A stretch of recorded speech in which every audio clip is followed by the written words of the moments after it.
Constantinos, glad to have you join us on Open Exchange West Africa. Could we start by having you talk us through the high points of this report? Good morning, Christy.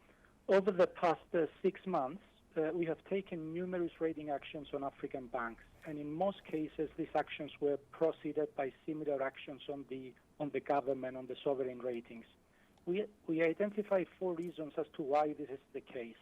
The first is that the sovereign stress is typically associated with economic slowdown, a rise in unemployment, battered consumer and investor confidence, and these collectively also affect the performance of banks. They can lead to a rise in non-performing loans, a drop in profitability, as well as foreign currency liquidity pressures. The second reason is that authorities typically support systemically important banks in case of need, but as the credit profile of the government is challenged, so is their capacity to support the banks. The third reason is that in a crisis situation, governments may impose capital controls, deposit freezes, or even moratoriums on foreign currency debt payments. And lastly, banks are usually heavily exposed to government securities. So when a government is in stress or it defaults, this affects the price or the value of these instruments and obviously has a direct impact on banks' capital. Now, given current realities that we see, Constantinos, even before the COVID-19 pandemic, we all know to what extent African economies relied heavily on the banks and government instruments. But given current realities, how can banks protect themselves in the immediate term? Well, we see that the stronger and the more resilient banks in the continent typically maintain extra capital and liquidity buffers over and above the minimum requirements and based on robust stress testing.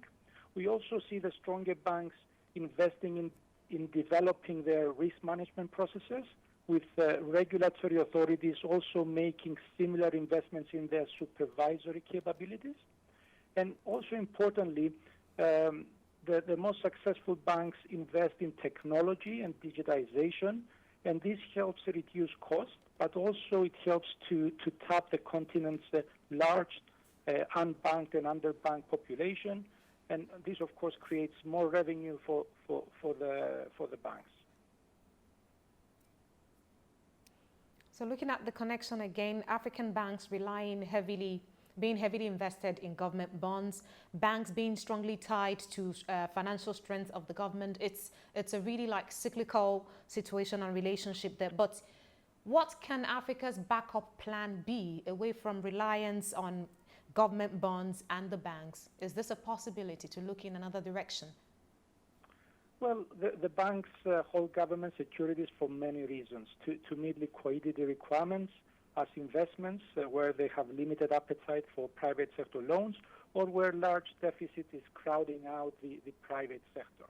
So these holdings of government securities account for a significant proportion of the bank's assets. So to give some example, the South African banks have 15% of their total assets invested in government securities. In Nigeria, this percentage is over 20%. While the Egyptian banks are the most exposed, with over 1/3 of their assets invested in government securities. I wouldn't say so. The high exposure to government will continue, but it's important to make sure that the public sector or the large fiscal deficits are not crowding out the private sector. That there is enough.